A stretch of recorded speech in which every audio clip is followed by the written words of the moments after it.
बिस्मिल्लाहिर्रहमानिर्रहीम। अस्सलाम वालेकुम रहमतुल्लाह। आप देख रहे हैं मेरा यूट्यूब चैनल और मैं हूं उमर अब्दुल्ला। आज ही कुछ सियासी डेवलपमेंट्स पे बात करेंगे। सबसे पहले आपको बताएंगे कि नवाज शरीफ साहब के जो करीबी साथी राना सनाउल्लाह और ख्वाजा साद रफ़ीक साहब, उन्होंने 8 फरवरी के इलेक्शन के बाद नवाज शरीफ साहब को एक मशवरा दिया था और क्या नवाज शरीफ साहब ने उस मशवरे पे अमल किया था या नहीं। उसके बाद आपको बताएंगे कि जमात इस्लामी ने कल मुल्तान में जलसा किया है, तो जो उनके अमीर हैं वो अब काफ़ी परेशान हैं और उसके बारे में कुछ जिक्र करेंगे। फिर आपको बताएंगे कि नून लीग के एक रहनुमा लीडर जो हैं जुवैद लतीफ़ साहब, उन्होंने एतराफ़ जुर्म किया है, उसके बारे में जिक्र करेंगे। और फिर बताएंगे कि नवाज शरीफ साहब ने ये सवाल दफ़ा फिर उठा दिया है कि मुझे क्यों निकाला। और एंड पे जिक्र करेंगे, आखिर में आपको ये बताएंगे कि जो 73 लाख पाकिस्तानी हैं वो मुल्क छोड़कर क्यों जा रहे हैं। तो उम्मीद करते हैं कि आप ये व्लॉग एंड तक देखेंगे। काफ़ी इंटरेस्टिंग और हक़ाइक़ से भरपूर ये व्लॉग होगा। सबसे पहले जिक्र करते हैं कि एक सीनियर सहाफ़ी हैं अयाज सैयद साहब ने कहा है कि ख़बर दी है उन्होंने कि 8 फरवरी के इलेक्शन के बाद ख्वाजा आसिफ, ख्वाजा साद रफ़ीक और राना सनाउल्लाह साहब ने नवाज शरीफ साहब को मशवरा दिया था कि मियाँ साहब आप हार गए इलेक्शन, आप शिकस्त तस्लीम कर लें और आप अपनी शिकस्त तस्लीम का जो है वो ऐलान भी कर दें कि जी मैं हार गया हूँ और मैं खुले दिल से जो शिकस्त है वो तस्लीम करता हूँ। लेकिन मियाँ नवाज शरीफ साहब ने शिकस्त तस्लीम नहीं की उन्होंने, और जिस तरह भी उन्होंने किया इलेक्शन मैनेज किया। और ज़राए से सुनने में ये आया था कि वो इलेक्शन नवाज शरीफ साहब डॉक्टर यासमीन राशिद साहिबा जो इस टाइम जेल में हैं और तकरीबन 7 साल से जेल में हैं, उनके खिलाफ वो इलेक्शन लड़ रहे थे। और यासमीन राशिद साहिबा ने अपनी कैंपेन भी नहीं की थी क्योंकि वो जेल में कैद थी। तो नवाज शरीफ साहब एक ऐसी खातून से हार गए थे जो 7 साल से जेल में बंद हैं, और फिर उसके बाद उन्होंने शिकस्त तस्लीम भी नहीं की। इलेक्शन मैनेज करवाया, इलेक्शन मैनेज करवाने के बाद जो इलेक्शन वो 68,000 वोटों से की लीड से हार रहे थे, उसको मैनेज करवा कर वो किसी न किसी तरह से वो इलेक्शन जीत गए। तो ये मशवरा था राना सनाउल्लाह साहब की तरफ से, और जो ख्वाजा साद रफ़ीक साहब थे उनका ये मशवरा था। और मेरी नज़र में ये बहुत अच्छा मशवरा था कि एक जो ज़िम्मेदार आदमी होता है, जो एक मैच्योर इंसान होता है या जो एक समझदार आदमी होता है, वो अपनी जो शिकस्त है वो तस्लीम कर लेता है। लेकिन मियाँ साहब ने ये शिकस्त तस्लीम ना की और मियाँ साहब ने फ़ैसला किया कि मैं रोज़ ही हारता रहूँगा और रोज़ ही जो इस बारे में जो बातें होंगी या जो ज़िल्लत होगी वो बर्दाश्त करता रहूँगा। तो मियाँ साहब ने रोज़ रोज़ हारने का फ़ैसला किया, बजाय इसके को एक दफ़ा ही शिकस्त तस्लीम कर लेते। लेकिन ये नून लीग के लिए बहुत बड़ी सुबकी होती या उनके लिए कि उनके जो कायद थे, जो उनके लीडर थे, जिनको वो चौथी दफ़ा वज़ीर-ए-आज़म बनाने के ख्वाब देख रहे थे, तो अगर वो भी हार जाते और वो हार तस्लीम कर लेते, क्योंकि एक मानसरा से एक सीट वो हार चुके थे, और अगर दूसरी सीट भी वो हार जाते तो उनके लीडर जो थे वो सियासत से तकरीबन ही फारिग हो जाते, तो वो उनके लिए बहुत बड़ी शर्मिंदगी की बात होती। शायद इसीलिए उन्होंने फ़ैसला किया कि हम शिकस्त तस्लीम नहीं करेंगे, हम इलेक्शन मैनेज करवाएंगे।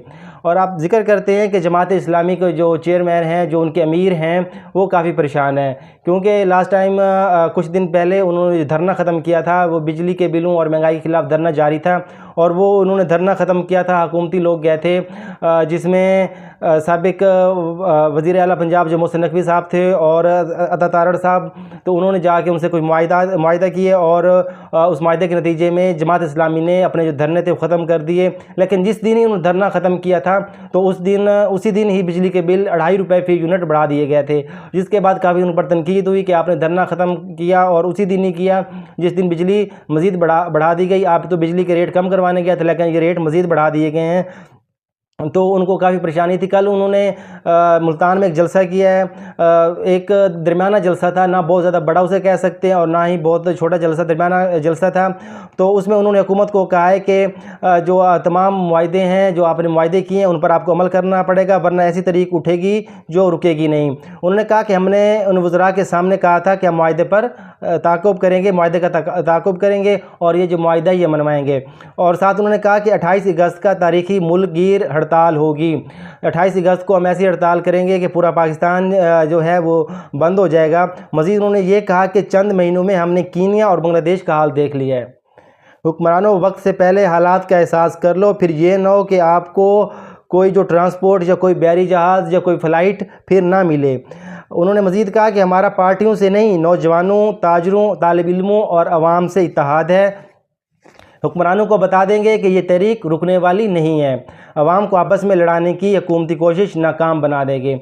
तो हम उम्मीद करते हैं कि अगर जमात इस्लामी इस दफ़ा कोई एहतजाज की कॉल देती है, ये एहतजाज करती है या कोई धरना देती है, तो उसका इख्तिताम इस तरह नहीं होगा कि उस दिन महंगाई होगी और फिर ये अपना धरना ख़त्म कर देंगे। यहाँ से तो ये तासुर जाता है कि ये महंगाई मज़ीद करवाने जाते हैं, या बिजली के बिल मज़ीद महंगे करवाने जाते हैं, और जब वो हो जाते हैं तो ये अपना धरना ख़त्म कर देते हैं। उम्मीद करते हैं कि इस दफ़ा कुछ जो महंगाई है उसमें कमी करवाएंगे और कमी करवा के ही अपना जो धरना जो एहतजाज है वो ख़त्म करेंगे। अब आते हैं जवेद लतीफ़ साहब की तरफ कि उन्होंने जो है वो नाकामी का एतराफ़ किया। उन्होंने कहा है कि मौजूदा हुकूमत जो है उसके पास अक्सरियत नहीं है, ये तो बस एक हवा के झोंके की तरह कि अगर थोड़ा सा हवा का झोंका या हवा थोड़ी सी आंधी तेज़ चली तो ये हुकूमत धड़ाम से गिर जाएगी। उन्होंने ये एतराफ़ किया कि जो 8 फरवरी का इलेक्शन था वो शफाफ और मुनसफाना नहीं था। इस इलेक्शन में बड़े पैमाने पर धांधली भी हुई है, और उन्होंने कहा कि जैली जो फार्म 47 हैं वो बनाए गए हैं, फार्म 45 पे रिज़ल्ट कुछ और थे। फार्म 45 वो फार्म होता है जो एक स्कूल के अंदर जो वोट डाले जाते हैं उसके एंड पे शाम के टाइम टोटल वोट अगर 1000 हैं और कास्ट वोट जो 500 हैं, 400, 600 वो, और हर उम्मीदवार को कितने वोट मिले हैं, तो एक फार्म जो है वहाँ पे जारी होता है हर स्कूल से। तो वो जो होता है वो होता है फार्म 45। वो फार्म 45 कुछ और थे, और जो उनको सब फार्म 45 को मिला के फार्म 47 जो जारी किए गए थे तो वो कुछ और थे। उन्होंने कहा है कि जो फार्म 47 है उन पे लोगों को जितवाया गया है, और जेली किस्म की ये असम्बली मतलब इसमें लोग लाए गए हैं। और उन्होंने इसमें यह भी कहा कि दोनों तरफ मतलब PTI की तरफ भी इस तरह का मामला हुआ है और नून लीग या PDM के लोगों की तरफ भी इस तरह का मामला हुआ है। उन्होंने मज़ीद कहा कि इस इलेक्शन में सहूलतकारी करने वालों और करवाने वालों का भी एहतसाब किया जाए। वो फैज़ हमीद साहब के बारे में वो बात कर रहे थे कि फैज़ हमीद साहब ने 2018 में जो थी वो धांधली करवाई थी और इमरान खान साहब की सपोर्ट की थी। तो इस इलेक्शन में भी जिसने धांधली करवाई है और जिसने मुबैना तौर पर नून लीग की या PDM की सपोर्ट की है, या जिसने भी जेली फार्म 47 बनवाए हैं, तो उनके जो है उनका पता लगाना चाहिए। और आवाम को 8 फरवरी के इलेक्शन चोरों का इल्म होना चाहिए। आवाम को पता होना चाहिए कि उनका 8 फरवरी को जो इलेक्शन है किसने चोरी किया है और आवाम ने किसको वोट डाला था और जीता कौन है। और उन्होंने कहा कि मेरी जमात के कुछ लोग कहते थे कि इनको सहूलतकारी नज़र नहीं आ रही। आज मैं भी कहता हूं कि जमात के जो सीनियर लोग हैं वो एस्टेब्लिशमेंट के लोगों से क्यों मिला करते थे। तो बिल्कुल ये बहुत वैलिड सवाल है। तो क्योंकि जो नून लीग के कुछ लोग थे वो बिल्कुल मिलते थे एस्टेब्लिशमेंट से। जिस तरह के मौजूदा जो स्पीकर हैं पंजाब असम्बली के मलिक मोहम्मद अहमद ख़ान, वो बाजवा के बहुत करीबी दोस्त थे और हर वक्त ही बाजवा के साहब के पास बैठे रहते थे। इसका जिक्र इमरान खान साहब ने भी किया है। इमरान खान साहब ने भी जेल में जो सहाफ़ियों से गुफ्तगू की थी उसमें उन्होंने कहा था कि जो मौजूदा स्पीकर हैं ये बाजवा साहब के बहुत दोस्त थे और करीबी तरह के दोस्त, और हर टाइम ही उनके पास बैठे रहते थे। और जब वो हमजा शहबाज साहब को वज़ीर आला बनाया गया था पंजाब का, तो उस वक्त ये उम्मीदवार थे, बाजवा साहब के ये उम्मीदवार थे। बाजवा साहब ने नून लीग को कहा था, PDM को, कि इनको पंजाब का वज़ीर आला जो है वो बनाया जाए। अब भी वो स्पीकर पंजाब असम्बली तो बन गए हैं, लगता है कि वो इन्हीं तरह की सिफारिशों से ही बने हैं।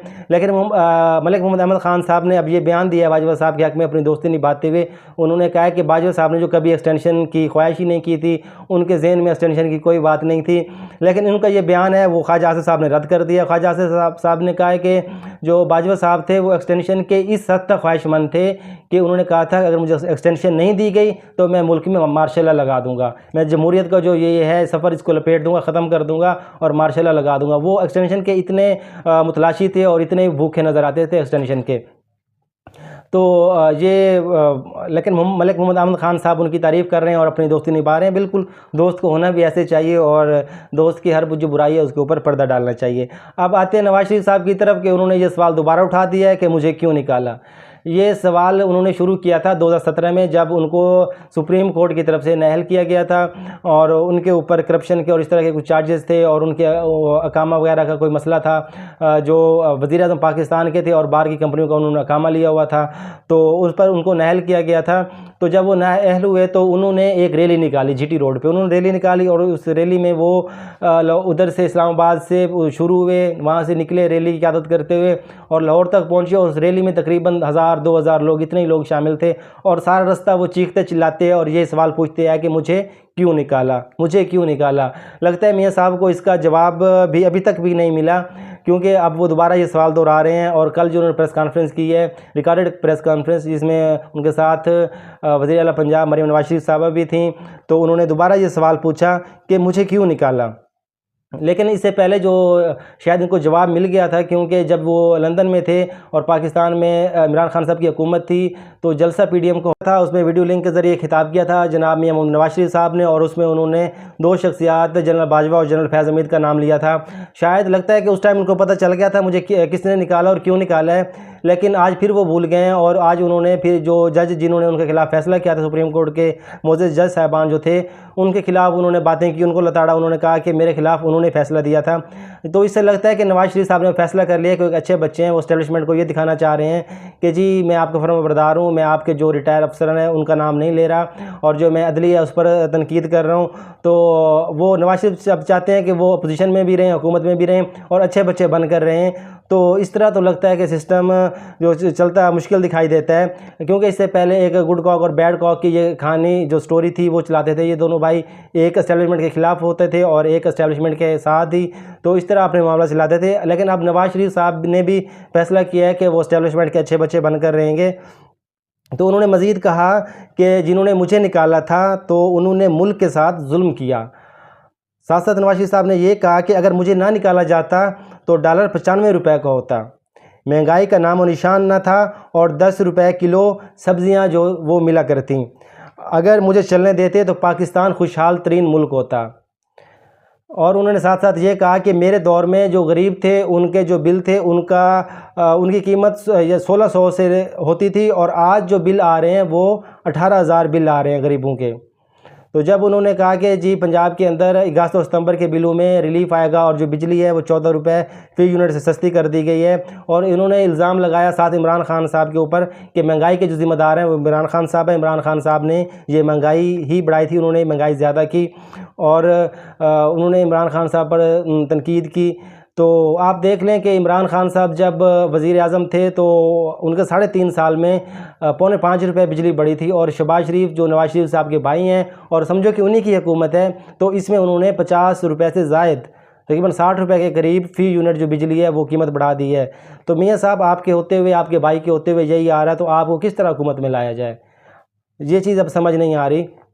शायद जिनको पैगाम पहुंचाना था मियाँ साहब ने उनको पैगाम पहुंच गया होगा, और उन देखते हैं कि अब वो इस पर अमल करते हैं या फिर मामलात किस तरफ जाते हैं। तो आप सबसे अहम खबर आपको बताते हैं कि जो बैरून मुल्क पाकिस्तानी हैं, पिछले 10 साल के अंदर, पिछले 10 साल का डाटा शेयर हुआ है, ऑफिशियली डाटा है ये, कि पिछले 10 साल के अंदर 73 लाख पाकिस्तानी बैरून मुल्क चले गए हैं। हमारे मुल्क के जो हालात हैं, बेरोज़गारी है, महंगाई है, और इस तरह लोगों को नौकरियां नहीं हैं, और जिनके पास हैं उनकी सैलरीज़ बहुत कम है, लोग बहुत परेशान हैं, फाके हैं, बिजली के बिल इतने ज़्यादा आ रहे हैं, यूटिलिटी बिल्स इतने ज़्यादा हैं कि जो आवाम का जीना दोभर हो चुका है। तो पिछले 10 साल के अंदर बेहतर रोज़गार की तलाश में, अच्छी नौकरियों के असूल के लिए, कुछ पैसे कमाने के लिए, अपनी फैमिली को सपोर्ट करने के लिए जो पाकिस्तानी हैं वो बैरून मुल्क गए हैं पिछले 10 साल में 73 लाख पाकिस्तानी। और इस 73 लाख में से 62 लाख जो हैं वो पीडीएम और नून लीग की हुकूमत के दौरान बैरून मुल्क गए हैं। और बीच में इमरान खान साहब की 3.5 साल हुकूमत थी, तो उसमें ये तकरीबन 11 लाख पाकिस्तानी जो हैं वो बाहर के मुल्क गए हैं। अब आपको थोड़ा डिटेल से बताते हैं कि जो 2013 से लेकर 2018 तक जो नून लीग की हुकूमत के 5 साल थे, उन 5 सालों के दौरान 38 लाख से ज़्यादा जो पाकिस्तानी थे वो बैरून मुल्क गए। उसके बाद पीडीएम की हुकूमत दोबारा अप्रैल 2022 को जब इमरान खान साहब को हटाया गया तब शुरू हुई, तब से लेकर अब तक तकरीबन 2.25 साल के अंदर 25 लाख से ज़्यादा पाकिस्तानी बैरून मुल्क चले गए हैं। और बीच में इमरान खान साहब का 3.5 साल थे, तो उन 3.5 सालों में 11 लाख पाकिस्तानी बाहर गए। अब पीडीएम के 7 साल बनते हैं, उन 7 सालों में तकरीबन 62 लाख लोग बाहर गए हैं, और इमरान साहब के 3.5 साल में 11 लाख लोग बाहर गए। इससे ये लगता है कि लोग फिर भी किसी हद तक इमरान खान साहब की हुकूमत के ऊपर यकीन करते थे, या उस टाइम कुछ हालात बेहतर थे कि लोगों ने बाहर जाना मुनासिब नहीं समझा। लेकिन उससे पहले नून लीग की हुकूमत में और इमरान खान साहब के बाद जो शहबाज शरीफ की हुकूमत थी, मुश्तरका पीडीएम की हुकूमत थी, तो उसमें जो पाकिस्तानी जा रहे हैं वो पहले से कहीं ज़्यादा तादाद में बाहर जा रहे हैं। तो इन पाकिस्तानियों में काफ़ी लोग हाईली क्वालिफाइड हैं, और इसमें तकरीबन 3.5 लाख के करीब आला तालीम याफ्ता पढ़े लिखे जो पाकिस्तानी वो बाहर के मुल्क गए हैं। तो इन 3.5 लाख में 3 लाख पीडीएम और नून लीग की हुकूमत में गए हैं, और जो 48,000 के करीब हैं पाकिस्तानी वो इमरान खान साहब की हुकूमत में गए हैं बाहर के मुल्क। और इनमें जो डॉक्टर्स हैं उनकी तादाद है 24,500। 24,500 आला पाए के डॉक्टर सर्जन वो बाहर के मुल्क चले गए हैं जॉब्स के लिए, और इंजीनियर्स जो बाहर के मुल्क गए हैं वो हैं 62,000। उसके साथ असातिज़ा प्रोफेसर जो हैं, लेक्चरार जो वहाँ की यूनिवर्सिटी में जाके पढ़ाएंगे, वो 13,000 के करीब बैरून मुल्क गए हैं। जो नर्सेज़ हैं वो 12,500 के करीब पिछले 10 साल में बैरून मुल्क नौकरी के लिए गईं, और अकाउंटेंट जो हैं वो 53,000 के करीब बैरून मुल्क गए, और जो इलेक्ट्रीशियन जो बैरून मुल्क गए वो 2,17,000 के करीब हैं, और फार्मासिस्ट 5,0257 जो हैं फार्मासिस्ट वो बैरून मुल्क गए हैं रोज़गार की तलाश के। तो हम उम्मीद करते हैं कि पाकिस्तान के हालात बेहतर होंगे, रोज़गार बेहतर होगा, और अमन और अमान की सूरत हाल होगी पाकिस्तान के अंदर, और बाहर के मुल्क लोग नहीं जाएंगे, अपने मुल्क में ही रिज़्क़ तलाश करेंगे, नौकरियां करेंगे। तो हम दुआ कर सकते हैं कि हमारे मुल्क के हालात बेहतर हों। इसके साथ ही मुझे दीजिए इजाज़त। पाकिस्तान ज़िंदाबाद।